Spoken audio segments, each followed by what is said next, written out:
Bonjour à toutes et à tous. Je m'appelle Manuel Chauffrin, je suis le dirigeant du cabinet de stratégie Averix. Nous travaillons sur les systèmes de mobilité non conventionnels et émergents. J'ai le plaisir d'animer une table ronde d'expertise qui va nous porter sur la vie en mobilité. Notre objectif, c'est de parler beaucoup plus de besoins, parler de cas d'usage, de scénarios et de se projeter ensemble sur notre vie en mobilité avec des véhicules autonomes ou sans des véhicules autonomes. Comment est-ce que ça se passerait ? Donc, trois experts. Dans un premier temps, Madame Christine Chaubet, qui est chef de projet Hyperlieu Mobile à VDCOM et l'IVM. Vincent Créance, qui est responsable design spot à l'Université de Paris-Saclay. Monsieur Marzlov, qui est connu mondialement, qui s'excuse, qui a quelques minutes de retard, qui est lui sociologue spécialiste des mobilités. Alors, pour vous permettre de rester éveillé, je me suis dit, j'ai commencé par vous poser des questions. Et ce que l'on veut aussi, c'est avoir une interaction avec la salle. Est-ce que vous vous rappelez à quel moment l'être humain a commencé à être mobile ? Et pour quelles raisons ?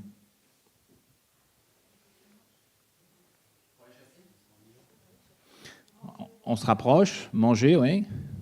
Après, il y a un vecteur aussi qui a amené l'être humain à être beaucoup plus mobile. Le climat, oui, j'ai entendu chasser, le climat. Oui.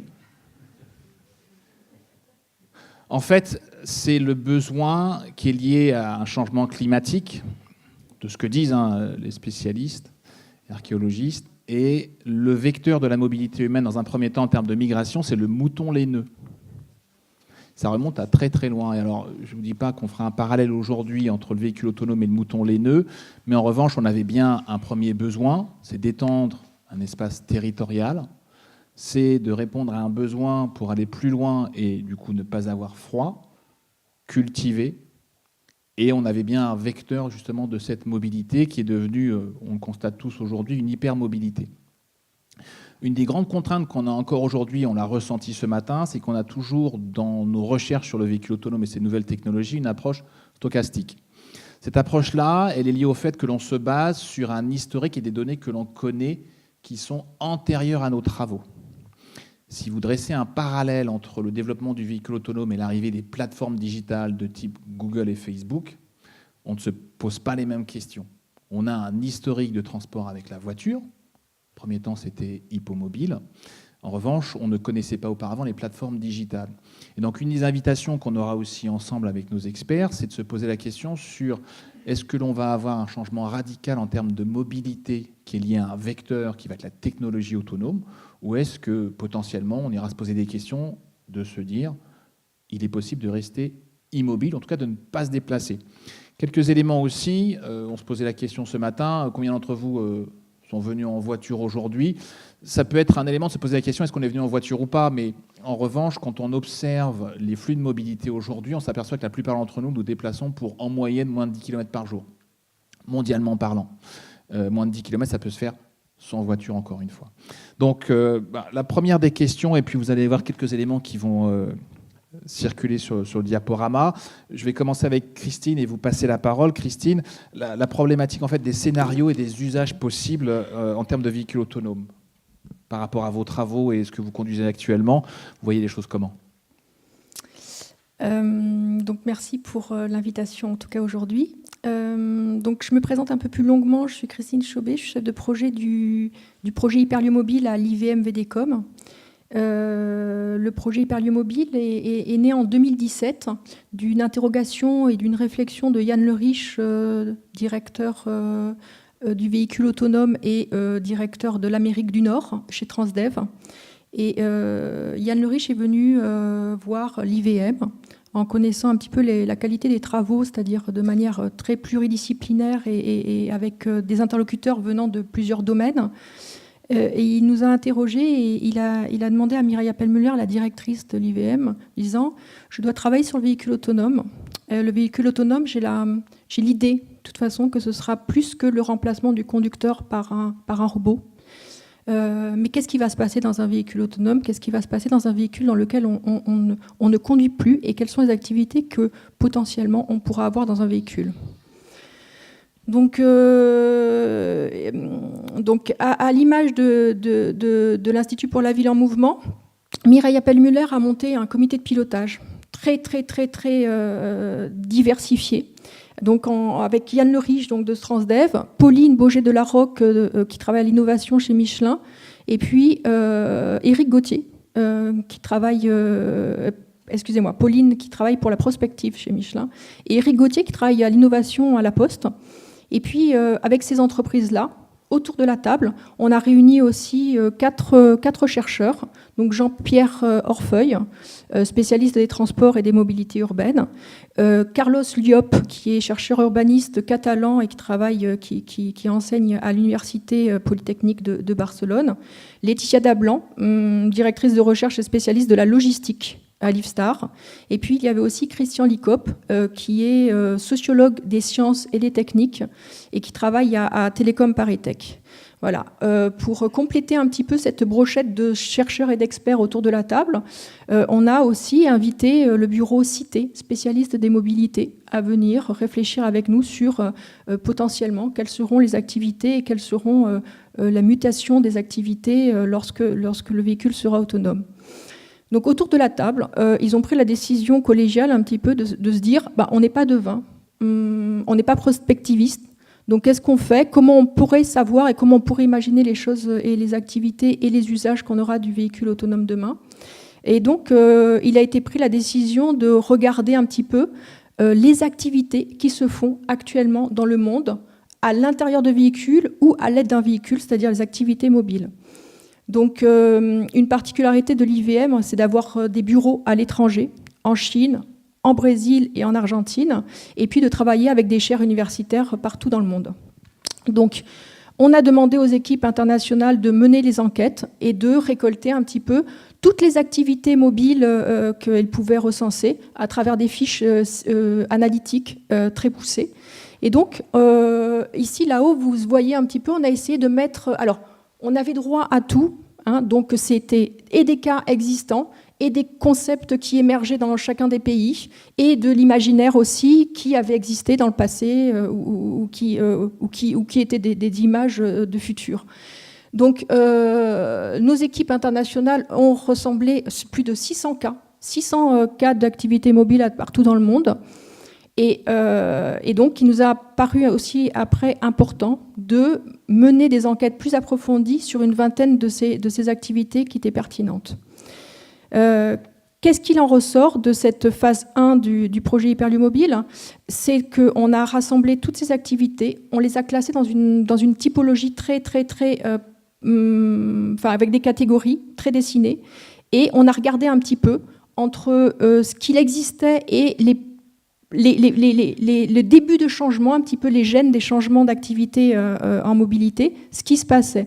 Et donc, on s'est aperçu de quoi ? On s'est aperçu que la connectivité, l'information en temps réel, les réseaux sociaux, la 5G bientôt, vraiment accélérer les changements de ces activités à l'intérieur des véhicules. Les progrès technologiques aussi permettaient de faire des choses que nous ne pouvions pas faire auparavant dans un véhicule, la miniaturisation, l'autonomisation, mais l'autonomie énergétique des véhicules aussi, des panneaux solaires nous permettent aussi d'avoir des activités maintenant sans avoir à se pluguer sur de l'immobile et donc de choisir véritablement des terrains un petit peu d'implantation et d'ancrage de l'activité mobile dans des lieux où elle n'existe pas et où elle ne serait pas possible sans la porter par des moyens mobiles. Et puis, aussi, ce qui nous a paru important de développer lors de ce projet, c'est un petit peu toutes ces initiatives dans le tiers-monde, en Afrique, en Amérique latine. Je dis tiers-monde, je l'entends vraiment absolument pas négativement, mais tout ce bidouillage, vraiment toute cette ingéniosité des techniques qu'on a pu voir là-bas et cette agilité. Je prends l'exemple, par exemple, d'un cas de kiosque mobile qui amène le Wi-Fi en Afrique, et qui était un cas qui a été commenté par Jean-Pierre Orfeuille comme étant un cas vraiment emblématique des nouvelles technologies, en disant normalement un véhicule, ça fait le vide autour de soi. Normalement un véhicule, ça emprunte un réseau qui est existant et qui est lourd. Normalement un véhicule, ça consomme de l'énergie. Et bien dans ce cas-là, le véhicule, le kiosque Wi-Fi mobile en Afrique, il est autonome, il crée le réseau, et il crée sa propre énergie et il apporte quelque chose aux habitants qui viennent autour de cette technologie et il crée une certaine urbanité. Voilà, de manière mobile, c'est-à-dire de manière éphémère. Un instant, il est là, un autre instant, il va venir apporter le service ailleurs. Voilà. Donc ça, c'était la première phase du projet.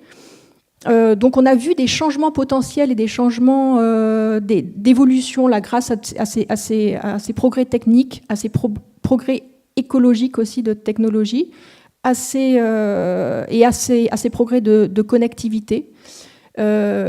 Aujourd'hui, nous entrons dans la phase 2 du projet, c'est-à-dire qu'on va mettre en œuvre un petit peu toute cette expertise qu'on a tirée de la phase 1, tous ces cas qu'on a recensés à travers le monde, et sur des territoires, nous allons un peu regarder quels sont les besoins et essayer d'implanter, de créer l'urbanité dans des zones qui en manquent. Ça peut être vraiment des milieux très denses, mais qui manquent d'une activité, ou alors il faut redynamiser l'activité. Ça peut être aussi dans des milieux ruraux, ça peut être en France, ça peut être n'importe où dans le monde. Voilà. Donc, dans vos travaux, on n'est pas encore dans une conclusion de se dire on sera mobile en permanence et de dormir dans un véhicule autonome pour être en permanence mobile. Eh bien, alors comme je vous disais, moi, j'ai pas vraiment de réponse à donner sur le futur. En tout cas, là, quand vous dites on se maintient en mobilité, finalement, ce dont on s'aperçoit, c'est que ce serait peut-être une solution de peut-être démobiliter ce projet d'hyperlieu mobile.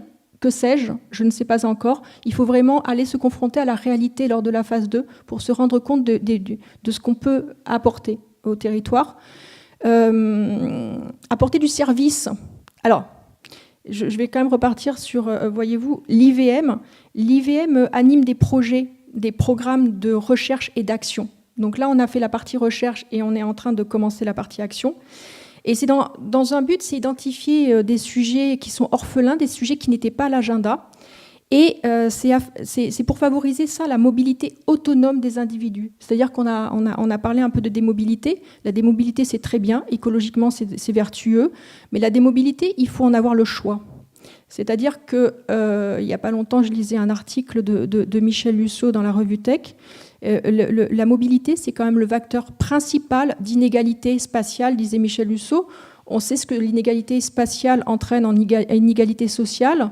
Donc, la démobilité, moi, personnellement, je n'ai rien contre. Je trouve que c'est vertueux. Mais enfin, nous, ce qu'on recherche à l'IVM, c'est quand même de donner le choix aux citoyens et aux usagers d'être mobiles ou d'être démobiles, mais en tout cas, ou de ne pas être mobile plutôt, mais en tout cas d'avoir le choix de le faire en toute connaissance de cause et des faits.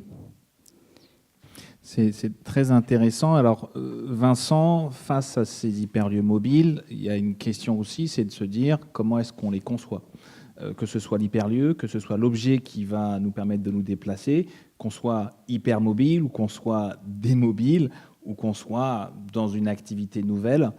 Comment est-ce que vous voyez cette approche-là et comment concevoir ces nouveaux schémas de mobilité ? Alors, c'est une question tellement vaste.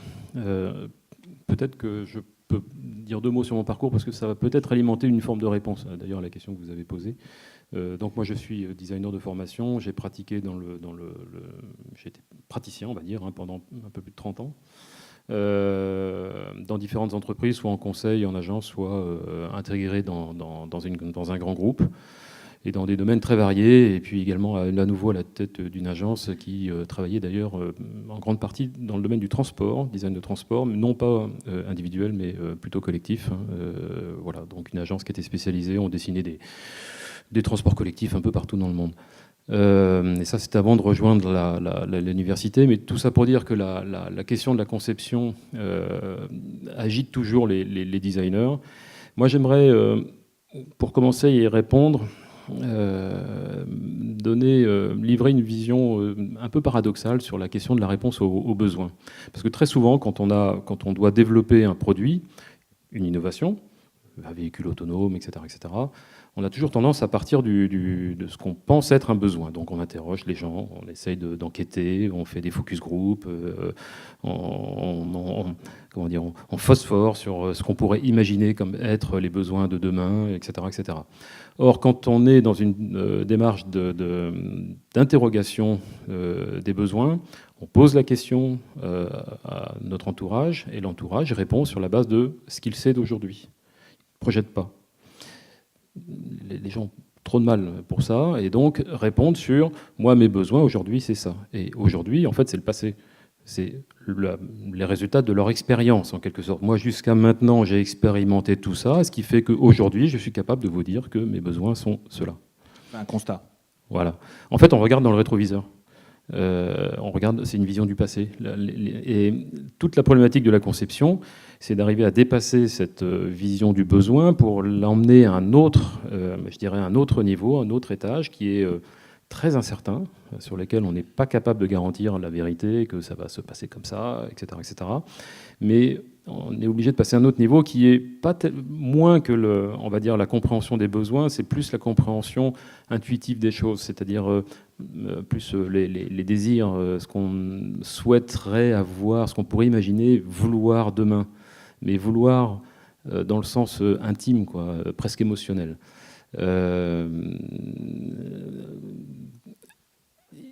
Bien souvent, on se rend compte que on désire des choses dont on n'a pas besoin. Et c'est très très puissant. Hein. Une fois que le désir est là, besoin, pas besoin, on prend. À l'inverse, on a besoin de choses qu'on ne désire pas. Et là, c'est la chute des prix, etc., etc. C'est la baisse de compétitivité des produits, les débuts des difficultés commerciales, etc., etc. Enfin, tout ça pour dire que c'est vraiment extrêmement délicat. C'est un sujet vraiment, vraiment très délicat. Le message que je passe ici, c'est que la détection des besoins n'est pas suffisante. Il faut prendre le risque de projeter. C'est facile à dire et très difficile à faire, mais pas trop tester, parce que le test, encore une fois, on voit le passé plutôt que le futur. Se méfier des trop grands sauts, qui sont la plupart du temps un grand plongeon dans l'inconnu, et peut-être privilégier des étapes pas à pas, qui sont un petit peu plus sécurisées, mais toujours dans l'idée de détecter... De présager le futur. Alors il y a des techniques, hein, tu as utilisé le mot prospectiviste, hein, moi j'aimerais bien être compétent pour être prospectiviste, ce serait super, mais c'est vrai que alors il y a des techniques pour y arriver, pas des techniques, des moyens qui sont assez moi que j'ai privilégié très souvent, c'est d'aller voir les jeunes, et les jeunes des métiers de création, qui ont qui ont un lien très affirmé avec la culture, avec l'air du temps, avec ce qui arrive. Et ces jeunes ont très peu d'inhibition. Et les jeunes étudiants d'école d'art, de design, quand on en interroge beaucoup, quand on a cette capacité-là, on finit par trouver des dénominateurs communs sur leurs aspirations. Et quand on arrive à détecter, en ayant par exemple, en faisant travailler ces étudiants sur un projet de recherche, on va avoir en retour 20 ou 40 propositions, et puis on multiplie ça par 2, par 3, parfois à l'étranger. On finit par avoir un panel très large de propositions créatives qui semblent être toutes différentes les unes des autres, mais qui néanmoins, dans certains cas, partagent des dénominateurs communs. Quand on voit un dénominateur commun, parmi toutes ces propositions créatives qui semblent très différentes, on peut penser qu'on est en face d'une tendance à venir. Parce qu'eux, ils sont toujours dans la projection, ils sont toujours dans le désir, ils sont toujours dans l'envie, dans l'imagination. Et on pourrait penser que c'est une piste fiable, on va dire. Vous parliez de tendance, ça fait maintenant plusieurs années qu'on nous parle du véhicule autonome qui va être case. Connecté, autonome, partagé et électrique. Alors, est-ce qu'on est dans la bonne tendance? Est-ce qu'on est dans la bonne voie? Enfin, comment est-ce que vous réagissez? Puis c'est pareil pour vous aussi, Christine. C'est la question... Est-ce que c'est un futur qui est désirable, d'avoir un véhicule qui va être connecté, autonome, partagé et électrique? Et on commence à avoir des débats à poindre du nez, de se dire il faut peut-être revenir à une forme d'énergie qui est peut-être plus conventionnelle, mais qui est économiquement acceptable. Bonne tendance, orientation, est-ce que c'est plus un choix qui a été poussé par certains acteurs pour des questions de survie, et encore une fois, on l'a vu aussi un petit peu plus tôt, de préservation d'emplois? Si je peux me lancer dans dans Peu une de réponse. prospective. Oui. Je vais revenir sur l'observation des jeunes. C'est ceux qui vont acheter les produits demain. Hein. C'est ceux qui vont construire notre vie sociale, qui vont être, ce sont eux les futurs leaders d'opinion, etc., etc. Moi, quand je regarde les jeunes, en tout cas dans les écoles de design, il y a eu un changement, mais ces dernières années, mais radical. On trouvait avant beaucoup de gens qui étaient fascinés par le monde automobile, qui rêvaient d'être designers automobiles, etc., etc. Et quand je regarde, on en trouve toujours, hein, mais ils ont un sobriquet aujourd'hui dans les écoles de design, ce qui n'existait pas avant. On les appelle des caisseux, comme des marketeux, quoi. Vous voyez, il y a presque un petit sobriquet. C'est un signe. Hein. Et en revanche, parmi ces jeunes, ils sont beaucoup moins fascinés, on va dire, par le statut social qu'amène le véhicule, et beaucoup plus préoccupés par bon, évidemment l'environnement des véhicules qui sont propres, etc., etc., mais se pose aussi la question du véhicule partagé, mais pas individuel, du véhicule collectif, du déplacement collectif, et moins fasciné, je dirais, par l'automobile comme étant le Graal à obtenir. Je vais travailler toute ma vie pour me payer une belle voiture, quoi. Franchement, ça les intéresse très peu aujourd'hui, très très peu. Et quand je vois ça, je peux pas m'empêcher de penser, et c'est une interrogation, c'est pas une, faut le prendre comme ça. Je peux pas m'empêcher de penser, je peux pas m'empêcher de faire un rapprochement, un parallèle entre l'énergie colossale qui est aujourd'hui développée pour faire rouler des véhicules autonomes, des véhicules individuels de façon autonome, stade de, je ne sais plus si on dit stade, mais enfin 1, 2, 3, 4, niveau 1, ouais. Niveau 1, niveau 2, niveau 3, niveau 4, niveau 5, qui demandent quand même alors c'est génial, hein, c'est des trésors d'énergie, ça fait avancer la recherche, etc., etc. Mais je me demande parfois, si c'est pas déjà hors du temps, quoi. C'est-à-dire que est-ce qu'il n'y a pas un décalage complet entre je vais être capable de faire rouler un véhicule autonome niveau 5 dans 25 ans, disons, voilà. Dans 25 ans, j'ai peur que ça n'intéresse plus personne. En tout cas, pas les jeunes d'aujourd'hui. C'est une vraie interrogation pour moi, cette question-là. Et ça renvoie plutôt à la question de l'autonomie du déplacement mutualisée, en quelque sorte. Donc on a quand même une tendance, c'est la réaction des jeunes, une forme de désintérêt autour du véhicule individuel. Et alors, dans vos travaux sur les hyperlieux mobiles, quel process adopter pour que ces hyperlieux aussi puissent évoluer avec une technologie quand même qu'on sent bien arriver. La technologie véhicule autonome, il n'y a plus de marche arrière. On nous a dit que l'électrification était aussi lancée. Comment est-ce que vous avez pu percevoir ça dans vos travaux ? Oui, écoutez, vous le dites très bien, c'est-à-dire que dans les travaux, c'était une question de départ, mais c'est évidemment pas avec... on dit dans le projet qu'on parle de l'arrivée annoncée du véhicule autonome. En effet, le véhicule autonome, il ne va pas arriver, en tout cas l'autonomie dont on parle, où on fera autre chose que la conduite, il ne va pas arriver demain ni après-demain, à mon humble avis. Mais en fait, en effet, il y a quelque chose qui est en cours actuellement et il y a beaucoup d'argent qui est mis un petit peu dans la recherche de ce véhicule autonome. Alors, je vais reprendre une phrase d'un des membres du comité de pilotage de ce projet. Il dit « Mais si la réponse, c'est le véhicule autonome, quelle est la question ?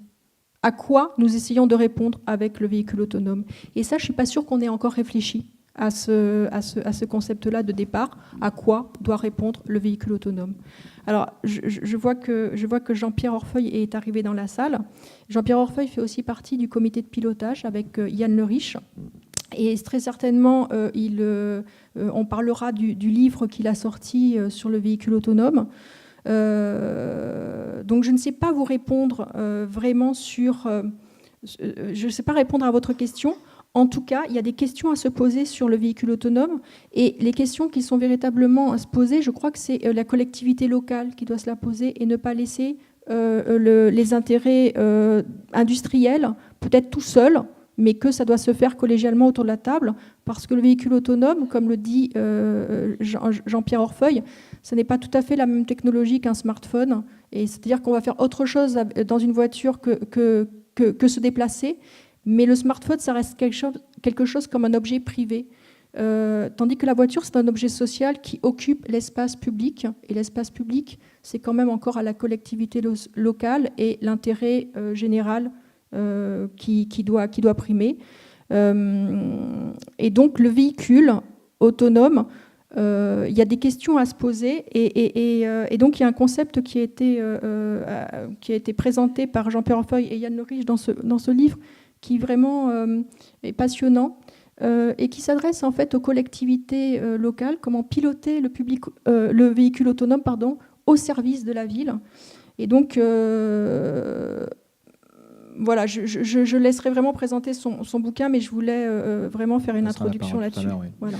Donc, bon, on voit des tendances, on a encore pas mal d'interrogations. De vos analyses, comment est-ce que les entreprises se préparent? On a pas mal de représentants de constructeurs automobiles aujourd'hui, on a des représentants d'exploitants de transports en commun qui ont justement un passé, qui ont tiré un constat. Les choses évoluent, on va vers une digitalisation. Le véhicule autonome, ça va être aussi un impact majeur en termes de digitalisation. On a entendu parler des Baidu, Alibaba, Tencent et des GAFAS. Comment est-ce que les entreprises se préparent en France avec ce véhicule autonome dont on nous parle, qui va maintenant arriver à une échéance X en fonction d'un niveau d'automatisation X? Quel process adopter pour accueillir cette nouvelle technologie? Est-ce qu'il faut revoir des process? On le disait aussi, hein, il est important pour les collectivités qu'elles se préparent. Est-ce que ça veut dire tout remettre à plat? Est-ce que ça veut dire avoir une ouverture d'esprit totale? 50 ans en Yvelines, territoire d'innovation. C'est vrai que vous allez bientôt accueillir un nouveau système qui est autonome, mais qui n'est pas habituel de ce qu'on a pu voir jusqu'à maintenant. Quel type de démarche adopter?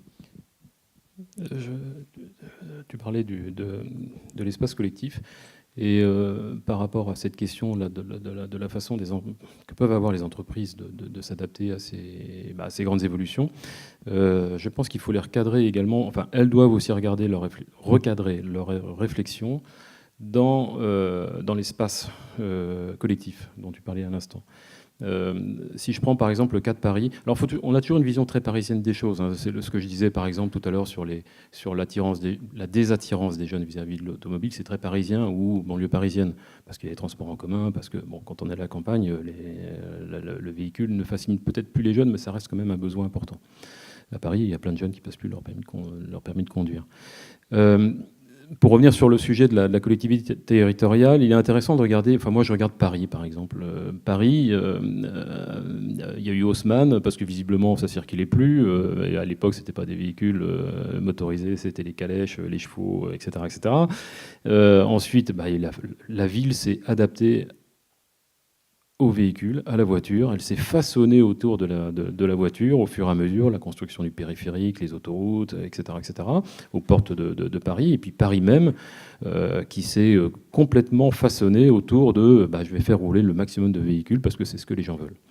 Et puis jusqu'à arriver à un moment de saturation chronique, permanente, avec tous les effets qu'on connaît délétères sur la qualité de l'air, etc., etc. Et on voit aujourd'hui Paris muter à nouveau, en essayant avec des plans de circulation qui en gros ont pour vocation de décourager de prendre sa voiture, en tout cas pour ceux qui viennent de l'extérieur. Et les voies se rétrécissent à nouveau, magenta, etc. Enfin, on voit bien que tout est remis en cause aujourd'hui au détriment du véhicule, en fait, en gros découragé. Mais il apparaît un autre phénomène que je trouve très amusant à observer, c'est la guerre larvée aujourd'hui qui existe entre tous les moyens beaucoup plus souples, hein, qui prennent le pas sur l'automobile, qui sont les trottinettes, les vélos, les gyropodes, etc., et qui créent des tensions très importantes dont la presse relate quasi quotidiennement, qui créent des tensions très importantes entre usagers de ces véhicules nouveaux et l'environnement piéton et véhicules. Les véhicules considèrent que les vélos sont dangereux, les piétons considèrent que les vélos sont dangereux, les trottinettes, j'en parle même pas, ça pollue l'espace public, etc., etc. Et c'est la conséquence qu'en fait, c'est une mutation que la ville n'a pas encore accompagnée. Elle est prise par surprise, en quelque sorte. Mais si ces modes de déplacement beaucoup plus fluides sont appelés à s'incruster dans le paysage urbain, la ville va à nouveau s'adapter. Elle devra le faire pour pacifier à nouveau les relations entre les utilisateurs de trottinettes et puis les piétons et puis les véhicules qui continueront à rouler. Ce qui veut dire que on ne peut, pour les entreprises qui réfléchissent, je crois, sur les scénarios d'usage, je crois qu'il est impératif de les inscrire dans une réflexion plus large qui est l'espace collectif et la construction de cet espace collectif et sa capacité à les accueillir ou pas. C'est assez paradoxal ce que vous dites aussi, parce qu'on a des systèmes de transport qui sont beaucoup plus fluides, mais qui demandent une vigilance accrue. Face à un développement de véhicules, que ce soit la voiture, les navettes autonomes dont on a nos champions français, le bus qui va être automatisé, le tramway qui va avoir des fonctions d'automatisation, qui sont certes moins fluides, mais qui vont être dans une capacité à nous relâcher d'une vigilance totale. Et ça, c'est des process qu'on n'a pas encore non plus adoptés en termes d'appréciation. On a dans la salle des assureurs qui ont peur du véhicule autonome, en tout cas qui se disent quel impact ça va avoir sur mon activité, alors qu'il y a peut-être un business énorme à venir assurer ces systèmes plus fluides. Quel process adopter pour vraiment appréhender ces développements-là? Qu'est-ce que vous avez vécu à l'étranger? Vous étiez au Brésil. Comment ça se passe à l'étranger sur ces nouveaux systèmes qui, eux, ne sont pas encore autonomes? Non, qui ne sont pas encore autonomes et qui, comme dans n'importe quel pays du monde, l'infrastructure et les villes et même les campagnes encore plus ne sont pas prêts à l'autonomie du véhicule encore. Comment ça se passe? Ça se passe de manière très différente d'un pays à l'autre. Ça se passe très différemment parce que finalement les collectivités locales, l'État, le pouvoir public a différents pouvoirs et puis gère différemment les espaces publics. Il y a des pays comme vous le savez en Amérique latine où finalement il y a quand même des possibilités de privatisation de l'espace public ou en tout cas des initiatives privées comme aussi aux États-Unis qui sont possibles beaucoup plus qu'en Europe, pour ne pas parler de la Chine aussi, qui suit encore un autre système.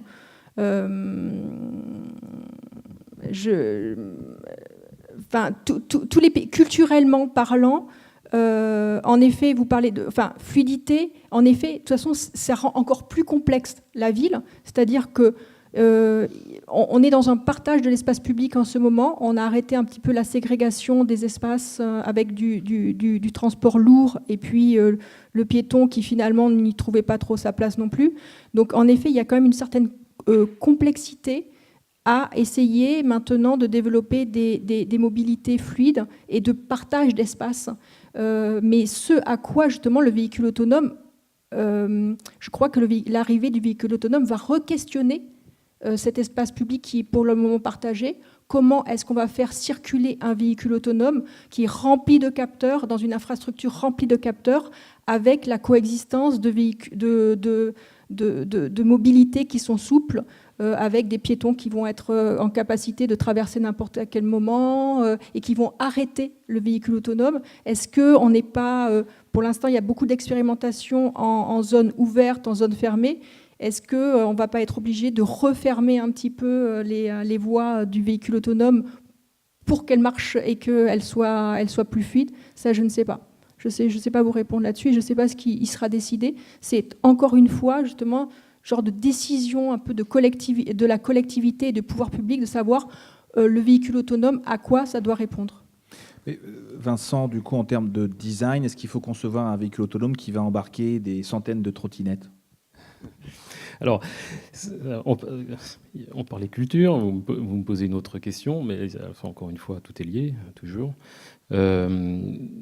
Ça pose la question de la mutualisation, moi qui me paraît être une voie vraiment très intéressante, dans l'air du temps, je dirais, quand j'observe les jeunes. Mais là, on n'est pas tous sur un même pied d'égalité d'un point de vue culturel.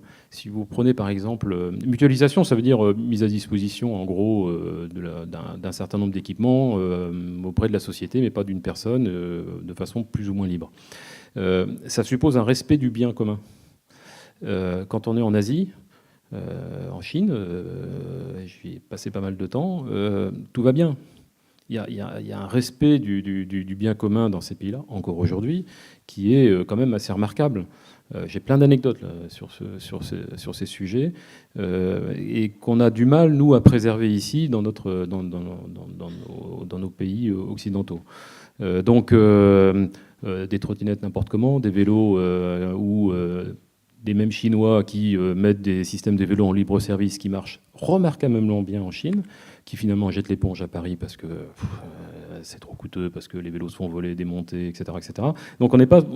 voilà, il y a des solutions. Là, je crois que les empreintes culturelles peuvent influer durablement hein, le déploiement de solutions, notamment de mutualisation.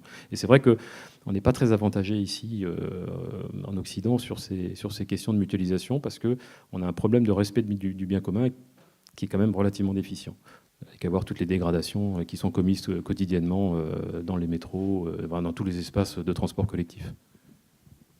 C'est-à-dire que la gestion de l'incivilité en Chine n'est pas réglée du tout de la même problème, du tout de la même façon des incivilités à Paris. C'est-à-dire qu'on crée, si on est à l'origine d'une incivilité en Chine et si il y a une sorte de passeport social ou quelque chose comme ça qui dénote un peu la personne et qui ensuite la stigmatise comme n'ayant pas respecté un emplacement pour traverser ou n'ayant pas respecté des codes de mutualisation justement. Ensuite, c'est vraiment un mouton noir et c'est digne d'un épisode de science-fiction quand même. Hein. Mais donc, à vous écouter, le véhicule autonome, il va nous amener à concevoir les choses différemment, concevoir l'espace différemment. Monsieur Mersdorf, bonjour, bienvenue. Excusez-moi. Je vous en prie, bienvenue. On en est dans la phase de se poser la question sur vie mobile. Quel impact avec un véhicule autonome? Et puis après ça, comment est-ce qu'on s'y adapte ou pas? Est-ce que c'est désirable ou pas? Et donc, la question, c'est de se dire, revoir la conception d'un espace, revoir la conception de véhicules, mais ça veut dire aussi, du coup, changer de mode de vie, pratiquement. Si je peux redonner un éclairage de designer sur le sujet, l'expérience montre aussi que quand un objet est aimé, tout bêtement, il n'est pas dégradé. Et à l'inverse, quand un objet n'est pas aimé, chez nous, il est dégradé très rapidement et très profondément. Les exemples ne manquent pas. Moi, je l'ai vécu à titre personnel. Hein, c'est une anecdote, mais qu'on peut retrouver très, très régulièrement. Le tram de Marseille qu'on avait dessiné, qui est un tram très, très particulier. Hein. Il n'y a pas d'équivalent ailleurs. C'est le tram de Marseille. Il n'existe nulle part ailleurs. C'est le leur. Et je me rappelle très bien quand on avait fait la conception, vous savez, il prévoit un certain taux d'agressivité sur le matériel, donc de maintenance, d'immobilisation, qui est très coûteuse, etc. etc. Et puis Marseille est une ville dure. Hein. Et quand le tram a été mis en service, ils se sont rendus compte que ce tram il était bien moins dégradé que ce qu'ils avaient prévu, et comparativement à tous les autres modes de transport qui roulent sur Marseille. Et la leçon en fait à en tirer, c'est que les Marseillais, alors évidemment il est dégradé, hein, mais pas du tout au même niveau que les autres. Et en fait, les Marseillais ont compris que ce tram c'était le tram de Marseille. C'était pas le tram de Paris, c'était pas le tram d'ailleurs, c'était le leur en quelque sorte.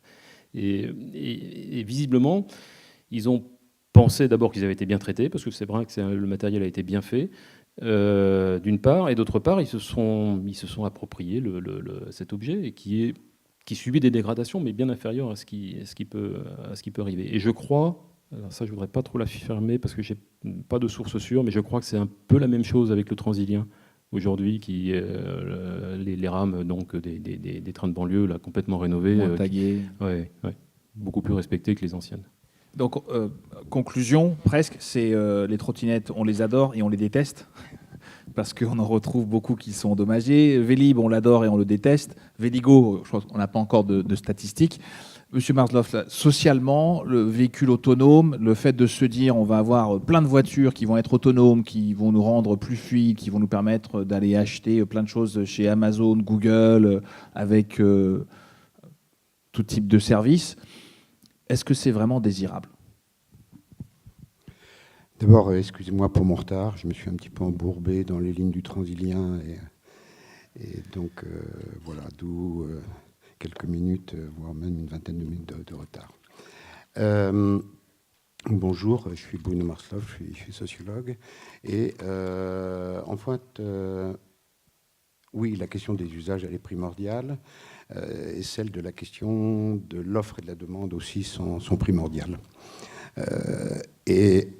Avant d'arriver à répondre qu'est-ce qui est désirable dans l'affaire, il faut peut-être qu'on se pose la question d'un certain nombre de contradictions dans lesquelles nous conduisent la mobilité autonome en général et puis le véhicule autonome en particulier.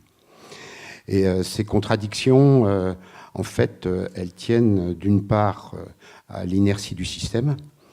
On a, et on le voit dans la loi L'Homme, une tendance à la reproduction du système, à son simple prolongement et son adaptation et l'incrémentation des innovations techniques multiples, très riches, qui vont avec.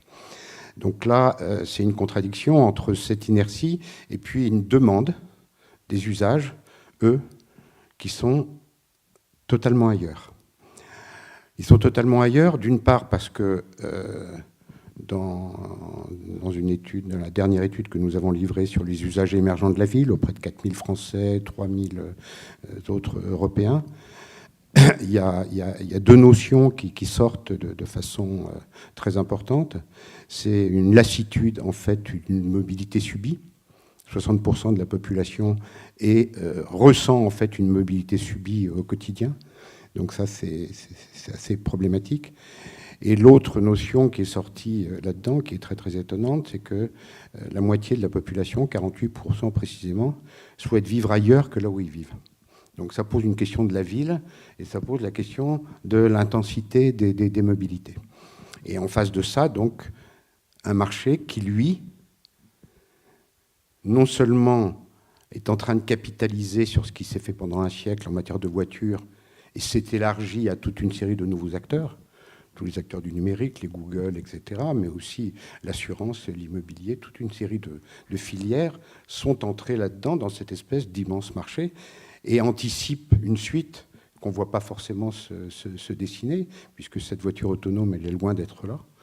Donc, voilà. Donc il y a ces contradictions qu'il faut assumer et se demander finalement comment peut-on sortir par le haut de ces contradictions.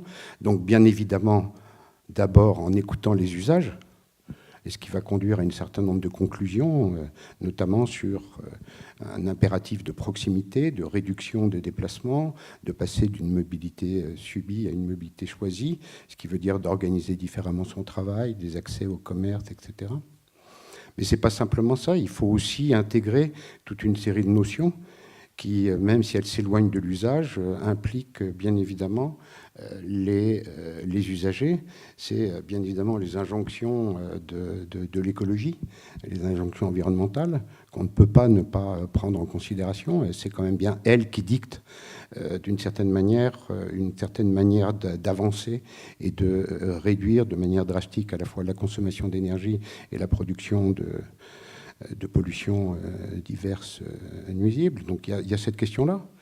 Il y a cette question qui est une espèce d'angle mort, qui est celle de l'importance, la prégnance et l'accélération d'une autre mobilité qui vient se surajouter à la mobilité des personnes, c'est la mobilité des marchandises. Et celle-là, elle est considérable. On sait qu'elle progresse à plus... Le e-commerce. Le e-commerce, et avec tout ce que ça veut dire de livraison, etc. Donc, on est encore dans les usages, mais comment va-t-on les maîtriser? Il y a une troisième question, moi, qui me paraît toujours vis-à-vis de cette mobilité autonome, qui est celle de la continuité territoriale. Parce qu'il se passe quelque chose de bizarre, et ce qui est encore plus bizarre, c'est que personne ne le souligne, c'est qu'on a deux démarches qui sont extrêmement antagoniques, selon que l'on se situe dans un territoire urbain dense, où toute la politique consiste à extraire la voiture, à réduire de manière de plus en plus significative sa place, son trafic, etc. Et puis un autre territoire où la voiture est maître, puisque de toute façon, elle est captive de l'automobile, elle n'a pas le choix. Et en fait, on ne veut pas voir que c'est un seul et unique problème. Les voitures qui sont dans Paris, ce n'est pas des voitures de Parisiens. C'est des voitures qui viennent de l'extérieur, donc de gens qui, eux, sont prisonniers de la voiture. Donc si on ne traite pas le problème globalement, on se trouve devant un fichu problème. Et puis je voyais un dernier problème, et puis je vous rends l'écran. On est là pour discuter, c'est formidable, merci. Et puis le dernier problème, c'est finalement, comment est-ce qu'on définit l'autonomie ? De quoi on parle ? Est-ce qu'on parle d'une remobilisation et d'une mobilisation de tout un appareillage technique, etc. Ou est-ce qu'on parle d'autre chose? Parce que l'autonomie, c'est aussi la liberté d'aller et de venir, la liberté d'organiser ses déplacements. Et est-ce que c'est ça qu'on sert? Donc, est-ce qu'on est là encore dans une logique d'inertie, ou est-ce qu'on va être à l'écoute des usagers? Donc, on est sur une voie extrêmement étroite, dont la négociation est extrêmement difficile, mais ce que je vois, et donc, en fait, François Maugère m'avait demandé de me pencher un petit peu sur, de reprendre un petit peu une réflexion que j'avais conduite avec Nadège Fall il y a 1 an, et on avait produit une tribune à 4 mains, et où, en fait, on avait déjà sorti tous ces arguments, et Nadège insistait énormément sur cette espèce de fuite en avant du marché, sans savoir où on allait. Et ça me paraît absolument essentiel. J'aurais d'autres points, mais... On va y venir. Vincent, vous vouliez réagir? Oui, parce que pour enchérir sur ce que vous venez de dire, j'ai récolté quelques chiffres il n'y a pas très longtemps, qui sont assez éloquents, je pense. Il y a 1 demi-milliard d'habitants sur la Terre vivent en mégapole. Un mégapole, c'est plus de 10 millions d'habitants. Donc il y a 1 demi-milliard de personnes qui vivent en mégapole. C'est un chiffre qui ne fait que s'accroître année après année. D'abord, le nombre de mégapoles augmente, et puis la concentration urbaine, qu'elle signifie, ne se met pas à l'œuvre uniquement dans les mégapoles, elle se met à l'œuvre dans tous les grands centres urbains. Bon, Paris fait partie de ces mégapoles, mais si vous prenez une ville comme Singapour, ça n'en est pas une, mais n'empêche qu'il y a une concentration urbaine, etc. etc. Donc on se rend bien compte que les villes s'étendent, et quand elles s'étendent, les besoins de transport augmentent, et aujourd'hui, ils sont principalement répondus par des grands axes de transport collectif, des sillons, mais qui ont une capillarité très très faible. Et puis pour compenser cette faiblesse de capillarité, des véhicules autonomes, enfin individuels, je veux dire, pas autonomes, mais des véhicules individuels. Et on voit parfaitement que c'est intenable dans la durée. C'est-à-dire que si on projette, on peut pas continuer, les villes ne peuvent pas continuer à se concentrer avec le même niveau d'accompagnement de véhicules individuels classiques, 4 roues, une carrosserie, un moteur, etc. etc. Parce que il y a un moment donné où on atteint un point qui est insoutenable, s'il n'est pas aujourd'hui déjà atteint depuis longtemps. Mais s'il l'est atteint, plus ça va aller, moins ça sera acceptable. Ce qui veut dire que je ne crois pas que la solution, si on projette, si on se dit que cette concentration urbaine va continuer, et rien n'indique qu'elle va baisser, parce qu'il faudrait mettre en place des conditions socio-économiques, etc., qui sont très, très difficiles à mettre en œuvre. Si elle continue à s'accroître, il y a un moment où il va falloir trouver des moyens très différents de transporter les personnes, parce que même si la technologie va peut-être venir à notre secours en disant voilà, la visioconférence, un certain nombre de déplacements qui peuvent s'arrêter, les services de proximité, la génération ou la généralisation des purlus mobiles qui permettent d'éviter un certain nombre de déplacements, il n'empêche. Il va quand même, les hommes vont continuer à vouloir dialoguer, se rencontrer, et je pense que c'est souhaitable, et donc va demander à traiter le transport, la qualité du transport urbain de façon radicalement différente de celle qu'on a aujourd'hui. C'est-à-dire des lignes, des sillons très concentrés, très peu de capillarité. Encore une fois, le développement de tous les petits véhicules individuels légers sont là pour compenser ce manque de capillarité une fois qu'on est arrivé, gare Saint-Lazare ou ailleurs. Mais surtout, au-delà du centre urbain, enfin de l'épicentre urbain, au-delà de banlieue à banlieue, qui mobilisent aussi une grande quantité de transports et qui sont aujourd'hui très très mal organisés. Donc ça veut dire penser des schémas de transport différemment, cette approche de design, se poser la question plus largement sur quel impact ça peut avoir en termes d'activité. Mais une question pour vous trois, c'est faut-il renoncer à certaines activités qui nous amènent à être mobiles alors qu'on n'en a pas besoin? Moi, je pense qu'il faut surtout intégrer là-dedans cette nécessité de réduire les déplacements subis. C'est le point focal. On ne peut pas trouver une solution sans réduire une demande de mobilité. Il ne s'agit pas d'empêcher les gens d'aller et de venir. Il s'agit de taper sur ce gisement de mobilité subie. Et on sait qu'il est très très important et qui croît avec, bien évidemment, la taille des villes et des mégapoles. Donc, on ne va pas refaire des mégapoles. Il faut penser le système tel qu'il est. Alors, j'insiste beaucoup sur cette question de la continuité. On voit bien comment, aujourd'hui, toutes les villes qui ont des décisions audacieuses sur la question des voitures font toutes le même constat. On ne fait que renvoyer le parc et le flux sur la périphérie. C'est là où s'arrête en fait le bénéfice. Et ça, c'est vrai à Pontevedra, cette ville espagnole formidable dont le maire a entrepris il y a une douzaine d'années d'évincer la voiture particulière de la ville. Ben, il a des tas de bénéfices en baisse de CO2, en confort des habitants, etc. Il n'empêche que le stock de voitures, il est toujours en périphérie. Et c'est vrai à Londres, c'est vrai à Paris, c'est vrai partout. Bon. Et la grande bagarre de Hidalgo avec Valérie Pécresse, elle est bien là l'expression d'une tension entre deux modèles qui sont extrêmement différents et qui ont du mal en fait à trouver une issue.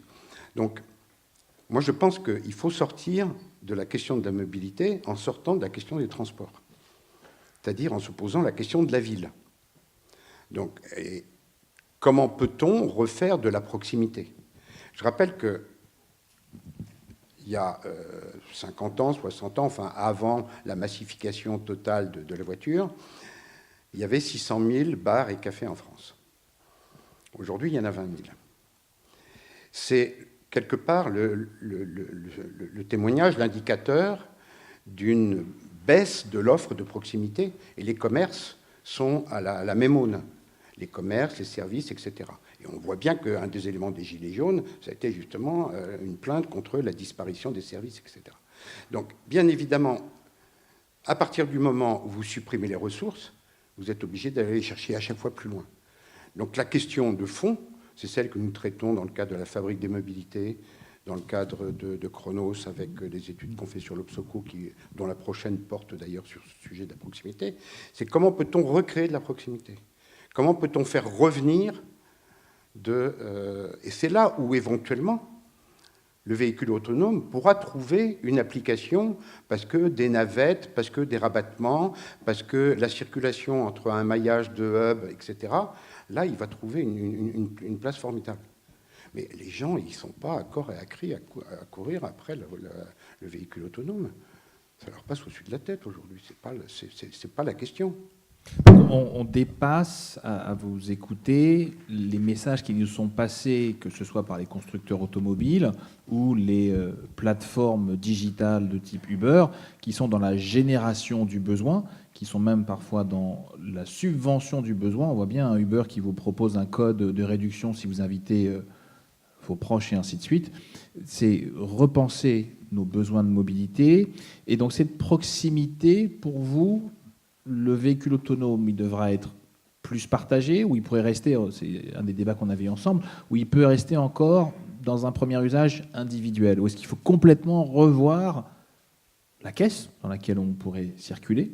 Est-ce que c'est plus une démarche de navette, ou alors est-ce que c'est vraiment du transport collectif et on doit imaginer des bus qui, eux, vont fonctionner justement en peloton, en convoi, en permanence, éventuellement la nuit, parce que Uber nous dira, voilà, moi je veux être exploitant d'un service de bus la nuit, parce que les gens se sentent sécurisés. Et là, ça a une démarche aussi sociale qui est désirable. Moi, je pense que les valeurs qu'il faut privilégier dans ce développement, c'est ce que on avait appelé dans notre tribune la versatilité, c'est-à-dire en fait que les objets qu'on va développer, qui seront forcément multiples, divers, soient en mesure d'être multifonctionnels, d'être en capacité de répondre à différents sujets. On est encore dans une logique de rigidité qu'on a héritée du Fordisme, où il y aurait... on voit bien aujourd'hui cette notion de tiers-lieu, comment elle est intéressante. Elle est très versatile, cette notion de tiers-lieu. C'est tiers-lieu pour tout le monde, ça va ? Je pense que ça pose pas un gros problème. Donc ces nouveaux espaces qui au départ étaient des espaces de coworking, etc., mais dont on voit bien qu'ils s'enrichissent de toute une série de fonctions. Donc les réflexions que nous on porte du côté de de la fabrique des mobilités. On a d'ailleurs sorti un manifeste qui s'appelle le manifeste des hubs de démobilité, avec le DE entre parenthèses, et qui est en fait un début de réflexion sur lequel il y a toute une série d'acteurs qui commencent à se greffer, qui disent comment pourrait-on en fait réfléchir à un maillage de l'ensemble du territoire, de la plus petite unité de quartier jusqu'au supra du national. Comment peut-on mailler de sorte qu'il y ait justement cette continuité que j'évoquais tout à l'heure. Et puis, comment peut-on se servir de ce maillage, qui est d'abord un maillage de transport, pour être des points de ressources d'autres aménités urbaines, d'autres ressources, et qui seront différentes, bien évidemment, d'un point à un autre, en fonction des nécessités et des carences dont on va faire le constat sur chacun de ces espaces.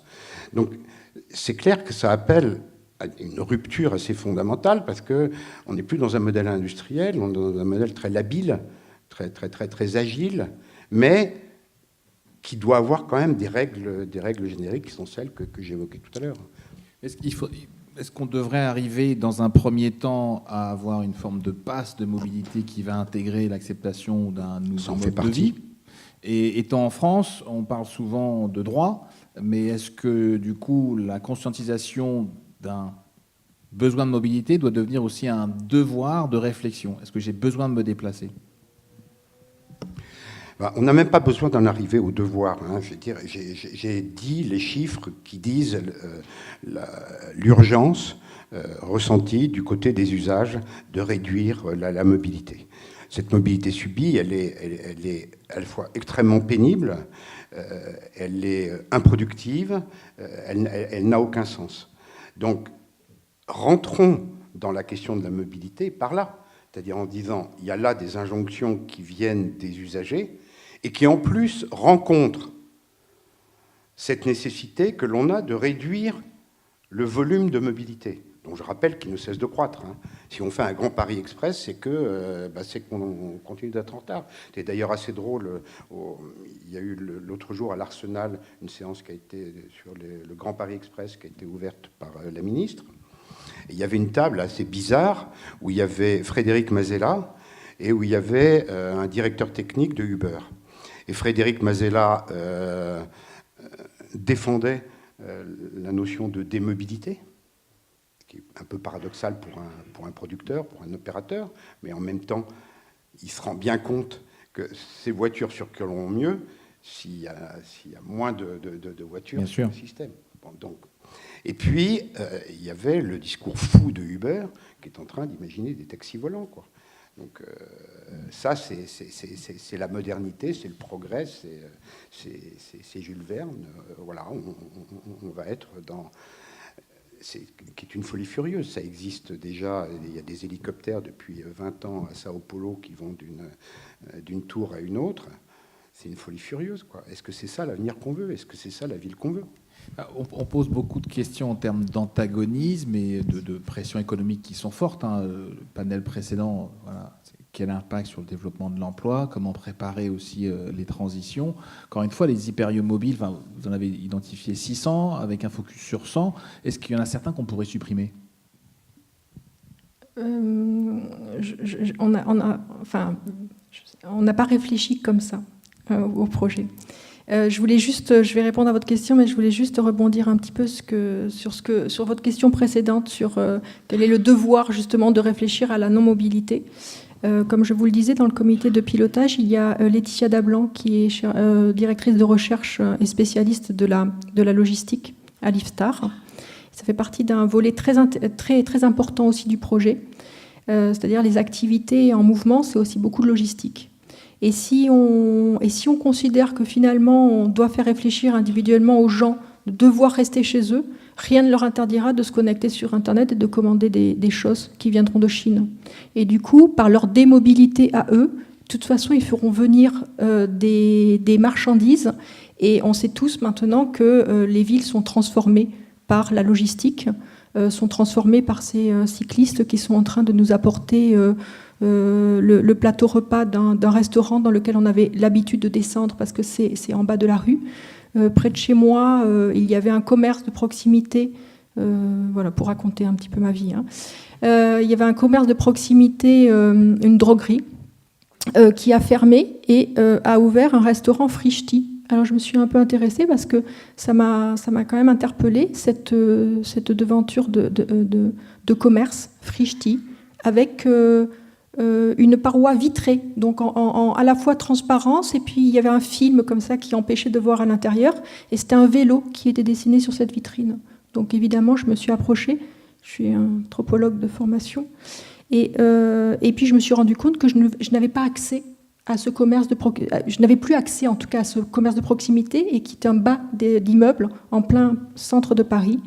Et du coup, je me suis renseignée. Il y avait une antichambre comme ça, pleine de vélos, avec des livreurs qui attendaient à l'intérieur.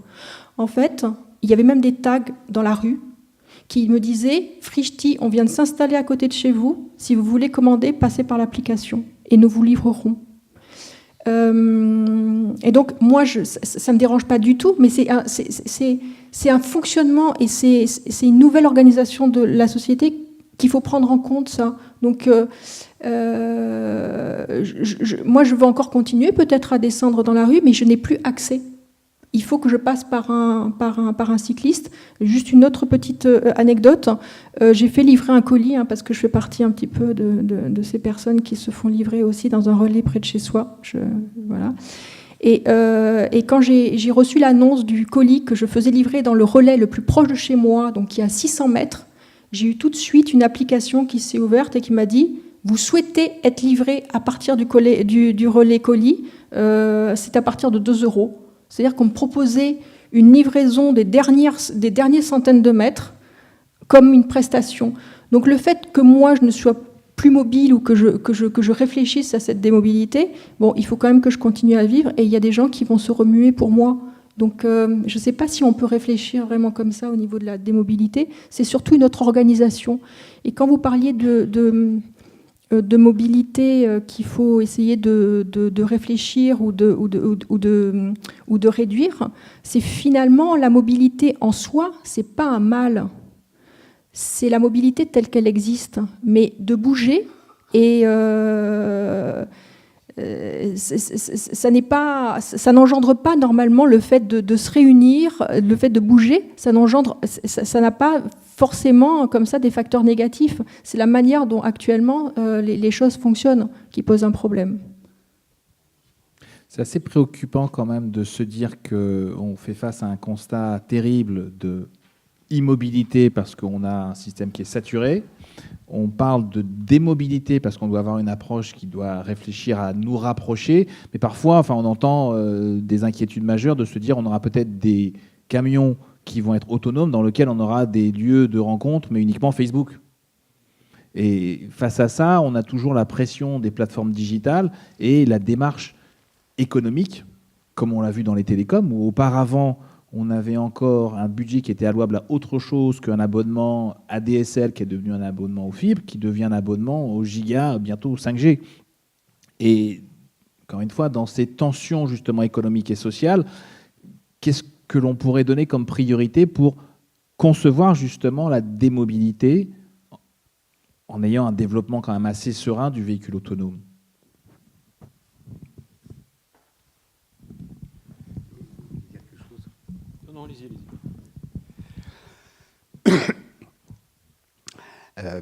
Je crois que l'exercice, il est extrêmement dur. La notion de démobilité, nous l'avons, nous, énoncée il y a exactement 10 ans, lors d'un forum que nous avons réalisé avec le directeur de la prospective de la RATP de l'époque, Georges Amar, avec des gens de Transdev, avec Daniel Kaplan de la FING, avec toute une série d'acteurs. Et c'était assez cocasse, c'était assez intéressant parce que il se trouve que les plus grands financeurs partenaires du groupe Chronos que j'avais monté, en fait, sont des gens du transport ou de l'automobile. Donc, grosso modo, la réaction, ça a été très vite. Vous êtes en train de nous tirer une balle dans le dos. Inquiétude numéro 1. Et moi, de leur dire, non, j'essaye de faire en sorte que le système marche et que vous gagnez de l'argent. Démonstration, on voit qu'aujourd'hui, l'infrastructure de transport, qu'elle soit collective ou individuelle, elle est calée sur les pointes de trafic. Ce sont bien ces pointes de trafic qui calibrent les largeurs de la voile, la flotte, etc. Et c'est pour elles qu'il faut travailler. Donc, la démobilité, c'est d'abord, avant de réduire des mobilités, c'est de les étaler dans le temps, les organiser différemment. Et puis, deuxième stade, après ça, c'est d'en réduire la demande. Et vous, il est bien évidemment que ce serait infiniment plus rentable. C'est comme si on demandait à Transavia de ne servir que les week-ends. Non, il doit faire marcher ses avions tous les jours. Il doit les remplir tous les jours. Et un taux de remplissage qui doit être à peu près le même, qui est inconcevable dans la mobilité du quotidien. Mais peut-être qu'on peut s'en rapprocher, réduire les points de trafic. Donc ça veut dire qu'il faut agir en dehors de la question du transport. C'est la question de l'organisation du travail, c'est la question de la massification de nouvelles démarches comme celle de la télésanté, qui a été énoncée à partir de l'année dernière, mais qui reste très très timide. Et le gouvernement, enfin l'administration, veut pas s'emballer là-dessus, et donc ça se compte en milliers, ça se compte pas en centaines de milliers. Bon. Et le e-commerce, on a ouvert la boîte de Pandore, et là on n'en sort pas, quoi. Et ça donne la caricature que vous êtes en train de raconter. C'est de la folie furieuse. Donc on ne fait que démultiplier. Donc c'est d'abord une question politique. Est-ce on est d'accord pour repenser une autre ville qui définira une autre organisation du temps, qui définira à ce moment-là le choix qu'on fera des organisations des mobilités. Donc là, c'est un appel à porter la loi l'homme encore plus loin. Vincent, vous vouliez réagir ? Oui, parce que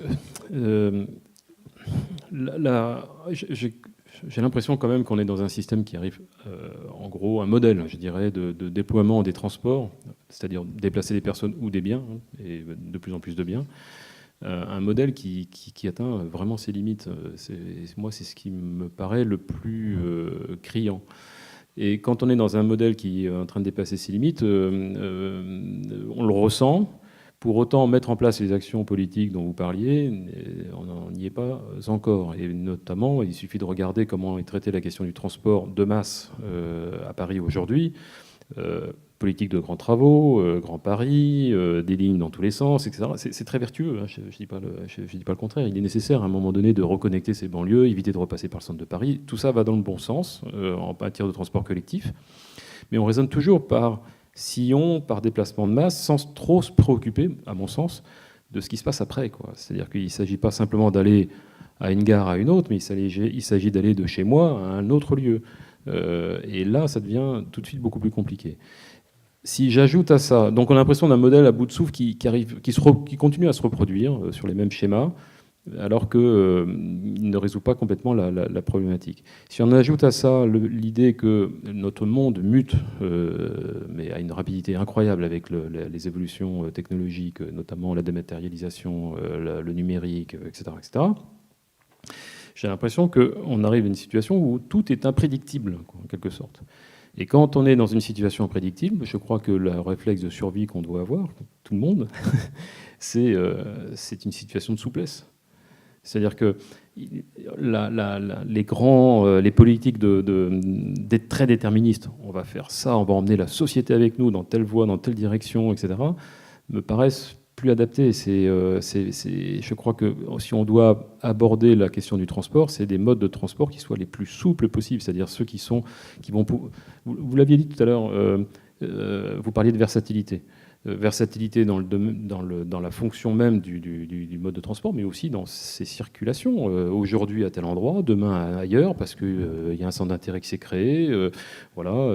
Et je crois que la question de la souplesse du mode de déplacement, enfin du transport des personnes et des biens, me paraît aujourd'hui un point majeur, clé, qui n'est pas entré dans le domaine de réflexion réellement. Alors, il est, encore une fois, pallié par les utilisateurs eux-mêmes quand ils peuvent le faire, la trottinette, le truc, justement pour retrouver cette souplesse, parce qu'il n'y a pas de réponse. Et en fait, on a un problème, je crois, majeur, qui est, nous savons déplacer des grandes quantités de personnes dans un temps réduit avec un niveau de sécurité très enviable. les grandes lignes de transport en commun. On arrive à trouver des solutions, on va dire, sur place, la marche à pied, des petits modes de déplacement pour quelques centaines de mètres, 1, 2, 3 kilomètres, mais par contre, on n'a rien de vraiment efficient dans cette zone grise intermédiaire où c'est pas 1 ou 2 kilomètres, c'est 5, 6, et puis c'est pas dans le centre de Paris, mais c'est autour, ou de n'importe quelle grande ville. Hein. De toute façon, toutes les villes sont soumises au même problème. Il y a une zone grise là qui n'est pas traitée. Alors si, qui est traitée par les lignes de bus, voilà, avec le niveau d'efficience qu'on connaît. Oui, je voudrais juste rajouter un petit point assez court. On parle de déplacement de biens et de personnes. Donc justement, le projet Hyperlieu Mobile, c'est un peu le déplacement de l'activité. Donc jusqu'à présent, c'était quand même un impensé. On a rajouté une 3e catégorie au déplacement. C'est-à-dire que si c'est l'activité qui se déplace, il ne s'agit pas de forcer les gens à rester dans des quartiers dans lesquels ils ne veulent pas rester, mais si c'est pourquoi les gens se déplacent des fois, c'est peut-être parce qu'il y a quelque chose à trouver de mieux et quelque chose peut-être d'inexistant là, près de chez soi, et apporter l'activité d'une manière non dégradée, avec l'aide d'un véhicule le plus écologique possible, le plus léger, qui pourra s'adapter dans le temps, et qui pourra être ici, là, et un peu plus tard demain ailleurs. C'est le même véhicule, donc ce sera la même empreinte carbone de production de ce véhicule. Eh bien, apporter l'activité non dégradée près des personnes, créer une sorte d'urbanité, de micro-urbanité dynamique et rapprocher les personnes, et puis surtout développer économiquement certaines zones qui sont peut-être dénuées un petit peu d'activité. Ça, c'est une solution que peut apporter Hyperlieu Mobile. Donc, le terme démobilité pourrait nous sembler négatif, alors qu'en fait, c'est quelque chose d'extrêmement vertueux. Quelque part, la voiture qu'on a aujourd'hui, c'est un vecteur de paupérisation. Dans les banlieues, on le voit, ils sont coincés, ils fonctionnent beaucoup avec du diesel qui est devenu beaucoup moins cher parce qu'on a eu des parts de marché du diesel qui ont été encouragées. À vous entendre, c'est soyons plus souples, travaillons la capillarité, étudions où est-ce que l'on peut aller, à quel moment, pour quel type d'activité, reste la pression du e-commerce. Des échéances, justement, pour réussir à avoir une prise de conscience sur l'importance d'être démobile, mais dans son sens vertueux. C'est à quel moment on va réussir à rentrer dans la démarche, parce que là, maintenant, on a un cadre d'expérimentation pour le véhicule autonome, donc ça, c'est très cadré, c'est très français, et on accompagne les acteurs. Qu'est-ce que vous voyez comme échéance? Et est-ce que c'est envisageable, encore une fois? Ça, on passera la parole à la salle. Encore une fois, hein, la conciliation de l'offre et de la demande dans les termes tels que je l'ai définis, elle me semble aujourd'hui très très loin. Hein. Très loin, c'est 5 ans, 10 ans, 20 ans? Non, mais ça peut aller très très vite si des territoires décident de se saisir de la question et sont capables de jouer avec d'autres territoires. Il y a là des possibilités en fait de créativité qui sont multiples. La question, ça va être la grande course, c'est-à-dire la capacité aujourd'hui du système de l'offre enrichi des Uber, des Amazon, etc.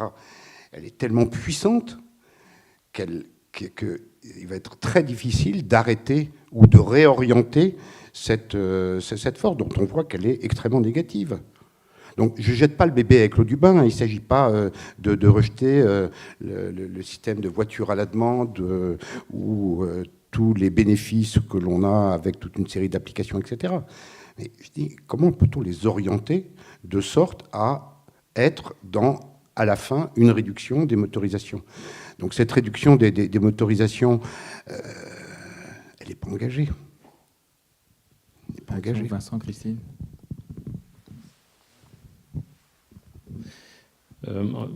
J'ai entendu plusieurs fois le mot démobilité, et c'est vrai que des moments, et puis les exemples que tu citais, tu es chez toi, puis tu fais venir les biens à proximité parce qu'il y a une forme de confort aussi là-dedans. Démobilité, alors je vais être très très caricatural, hein, et donc faux bien entendu quand on est caricatural à ce point, mais quand on parle de démobilité, moi j'entends à un moment donné, je reste chez moi et j'entends, je ne peux pas m'empêcher d'entendre en arrière-plan désociabilisation, quoi. Et de ce point de vue, et là, je ne peux pas m'empêcher de voir un voyant rouge commencer à clignoter. Et je me dis, quand éviter des conflits, éviter à quelque niveau que ce soit, c'est-à-dire du voisin à mon quartier, à un pays contre un autre pays, etc., etc., plus on sociabilise, mieux on se prémunit, je dirais, mieux on se comprend et mieux on se prémunit de grandes dérives. Et de ce point de vue, la mobilité est, à mon avis, à une vertu. Plus on se déplace vers l'autre, plus on se comprend, plus on se parle, plus on se comprend, et mieux on se porte socialement parlant, je crois. Donc j'ai une grande ambivalence. Je me dis à la fois, on ne peut plus continuer à se déplacer comme on se déplace aujourd'hui, et d'un autre côté, je me dis, mais il ne faut surtout pas renoncer à se déplacer, parce que c'est aussi une façon de garantir, en quelque sorte, une paix sociale, une sociabilisation, des échanges, on va dire, à peu près, le plus harmonieux possible entre nous. Plus les murs se dressent, plus on reste chez soi, et moins bien ça se passe. L'histoire l'a montré à de multiples reprises. Ne pas rentrer comme les Chinois avec un permis de se déplacer ou une interdiction de se déplacer. J'ai bien prévenu dans mes propos liminaires qu'il s'agit d'exploiter et de réduire le gisement des mobilités subies. Celui qu'on n'a aucun plaisir à faire et avec lequel on ressort avec toute une série de séquelles et de peines.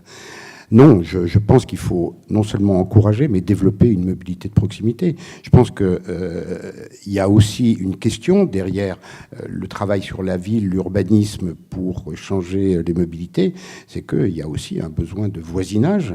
Il y a des relations de voisinage qu'il faut reconsolider, qui ont été perdues parce que les azimuts des gens n'ont fait que se disperser et s'allonger, et au détriment en fait des sociabilités de voisinage, et ce qui n'exclut pas des sociabilités à d'autres échelles.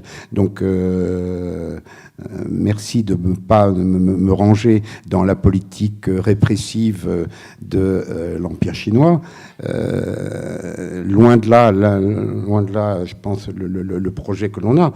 Non, je pense qu'il faut qu'on réfléchisse une autre forme de proximité. C'est pas non plus une nostalgie du village d'avant, c'est forcément quelque chose dont l'issue sera la réduction des motorisations. C'est assez intéressant parce qu'on a très peu parlé du véhicule autonome là, pendant l'heure et demie qui nous a été accordée. Il y a peut-être des questions dans la salle ou des commentaires aussi. François, je pense qu'on s'entend si on parle assez fort. C'était assez intéressant par rapport à l'étude qui a été faite sur les hyperlieux mobiles et par rapport à la discussion qu'on a eue, notamment, justement, on parle quand même beaucoup de complémentarité. Je trouve assez rigolo, finalement, que cette étude soit commandée, par exemple, par des transporteurs qui n'arrivent toujours pas à gérer l'intermodalité dans un train. J'utilise tous les jours un vélo, c'est la galère et pour le coup, sur Paris-Saclay, je pense que ceux qui travaillent ici peuvent le savoir. Vous prenez le RER B le matin, mais de plus en plus de gens viennent travailler et n'arrivent pas à mettre leur vélo à l'intérieur. Donc je trouve un peu rigolo finalement qu'on se projette par contre de dire on va travailler dans le bus, donc ça c'était la première remarque un peu. Et la deuxième c'était un peu dans l'organisation et finalement dans la question de la vie en mobilité. Quand j'ai préparé la table ronde, je suis tombé sur notamment tout ce qui se passe aujourd'hui, notamment aux États-Unis, sur des gens qui vivent maintenant comme des nomades pour courir après l'emploi, et c'est des choses qui finalement, ce qui est assez paradoxal, c'est qu'avec l'étude et cette idée de vie en mobilité, c'est quand même un peu la vie en précarité. C'est-à-dire qu'il y a quand même des gens aussi, les gens qui vivent mobiles aujourd'hui, c'est des forains, c'est des gens un peu, pas les exclus, mais ceux qui vivent aux marges de la société. Et aujourd'hui, on a l'impression qu'on est en train de il y a un peu un scénario où on nous tire, alors que je pense que finalement, et c'est un peu ce qu'on s'est dit aussi ce matin, le véhicule autonome, il est aussi là quelque part pour me permettre de rester dans mon petit pavillon. Enfin, je dis pas que c'est l'horizon à avoir, mais il y a là quelque chose d'un peu paradoxal, j'allais dire, dans ce rapport-là. Oui, d'accord. Merci pour votre remarque. C'est une remarque qu'on a entendue beaucoup lors de l'enquête, et vous avez raison, c'est quelque chose avec lequel on n'était pas très clair au départ, et c'est vrai que ça fait peur. Je crois que ça fait aussi peur au bout de 2 ans, alors moi je suis arrivée beaucoup plus récemment, mais au bout de 2 ans d'enquête en tout cas, ce qu'on a vu, c'est que la mobilité, c'est pas, on a une image de la mobilité pour les plus pauvres, ça c'est notre manière de voir de sédentaire. Le nomadisme, c'est pas forcément que de la pauvreté, c'est de l'extrême richesse aussi. C'est ce qu'on a vu dans les cas qui ont été recensés. Et puis finalement, c'est plutôt dans la classe moyenne ensuite qu'il y a comme une sorte de regard un peu négatif sur cette mobilité. Et je vous assure que les très très très riches, ils ont une vie nomade et ils s'en portent très bien. Et c'est pour ça, le nomadisme et la mobilité, ce n'est pas forcément, et c'est pour ça que peut-être je ne me suis pas fait entendre suffisamment à ce propos, mais la mobilité dont on parle, c'est une mobilité non dégradée, même au-delà de ce qu'on pourrait attendre d'une structure fixe. J'entends par là que nous avons aussi proches et collaborateurs de ce projet un constructeur d'activités mobiles, Franck Tartainville, directeur commercial Europe de Tout en Camion, et nous regardons ses œuvres, parce qu'il s'agit de vraies œuvres d'activités mobiles, et il construit beaucoup, il travaille beaucoup pour la collectivité, et en plus de lieux culturels mobiles, il met en œuvre aussi des camions d'imagerie et de télémédecine. Et quand son camion se déplace et vient à la rencontre de personnes qui ne peuvent pas se déplacer et pour lesquelles justement la mobilité est compliquée, ça existe aussi. On parlait de personnes qui sont plus fragiles ou des personnes un peu plus âgées qui ne peuvent plus se déplacer, qui sont en milieu rural. Quand ce camion-là vient, je vous assure qu'il est capable d'offrir un meilleur service qu'un petit cabinet médical installé près de chez soi. Et c'est en ça qu'il faudrait un petit peu changer de regard sur la mobilité. Et ce n'est pas évident parce qu'on a des siècles et des siècles de sédentarisme. Et on a l'impression que s'il n'y a pas quelque chose de construit près de chez soi, alors c'est du forain et c'est du nomadisme précaire. Juste, je termine avec une chose. Il faut quand même se rendre compte à quel point c'est vertueux aussi. C'est-à-dire que ce camion-là, il se déplace de village en village. Il va parfois aussi dans des zones qui ne sont pas si rurales que ça, mais où l'infrastructure sanitaire manque, hospitalière manque. Et en fait, c'est extrêmement vertueux au niveau écologique parce qu'on n'a pas construit 3 hôpitaux différents. Par contre, il y a une difficulté, c'est-à-dire que la société ne sait plus faire de manière mobile. Et donc, la médecine mobile est interdite en France parce qu'elle est assimilée à du charlatanisme. Et en fait, c'est la technologie qui a permis que la médecine puisse se faire à l'intérieur de ces camions. En fait, il y a un médecin qui, lui, est en connexion. Ça, c'est grâce vraiment aux satellites et vraiment à la technologie. C'est un médecin qui est, lui, dans une structure fixe et qui reçoit l'information et qui, à l'aide d'un joystick, active le robot qui a été mis par un opérateur juste, et un opérateur et conducteur de poids lourd. C'est aussi ça l'activité mobile. C'est l'hybridation non seulement des activités, mais c'est aussi l'hybridation, et on en parlait ce matin avec la table économie, c'est aussi la création de nouveaux métiers, et c'est l'hybridation de nouveaux métiers. Comment est-ce qu'on commence à être à la fois un infirmier, mais aussi un conducteur de poids lourd, parce qu'il faut déplacer ce camion. Et l'autonomie, me dit, en tout cas Franck Tartainville de Tout en Camion, il l'attend avec impatience, parce qu'il y a de moins en moins de conducteurs de poids lourds. Parce que ça coûte très cher, et puis il n'y a plus l'armée apparemment. J'ai entendu ça, qu'on passait son permis de poids lourd, surtout pendant l'année du service militaire. C'est voilà. Vraiment ne plus subir des mobilités justement qui sont des pains, qui sont des difficultés qu'on a réussi à développer tout au long, mais qui, je pense, ont aussi été des facteurs en fait de pression économique. Le Fordisme dont vous parliez, il fallait nous vendre quelque chose dans lequel on allait se déplacer pour que d'autres puissent s'enrichir.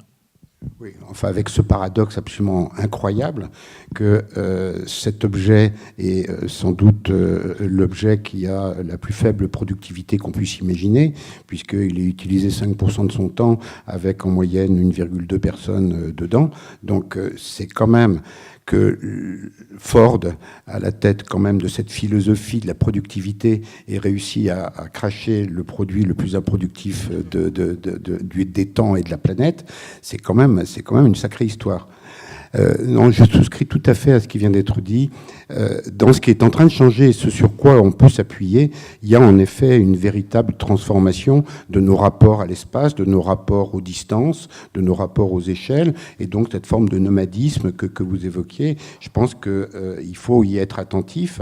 On n'est plus simplement dans ces polarités qu'on avait jadis hier, où on était tributaire de la marche ou du cheval ou du vélo. On est aujourd'hui très, très organisé. Alors ça ramène à la notion d'autonomie. Mais je voulais revenir sur cette question des hyperlieux mobiles, que je trouve géniale, que je trouve vraiment très, très intéressante.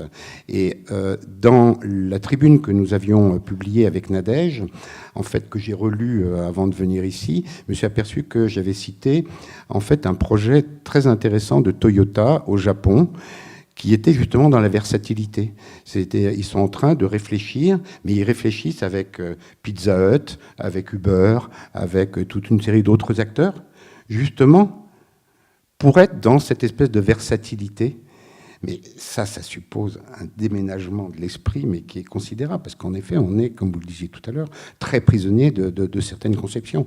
Et avant d'arriver à envisager des véhicules multifonctionnels et qui épousent différentes organisations, il y a un sacré bout de chemin à faire.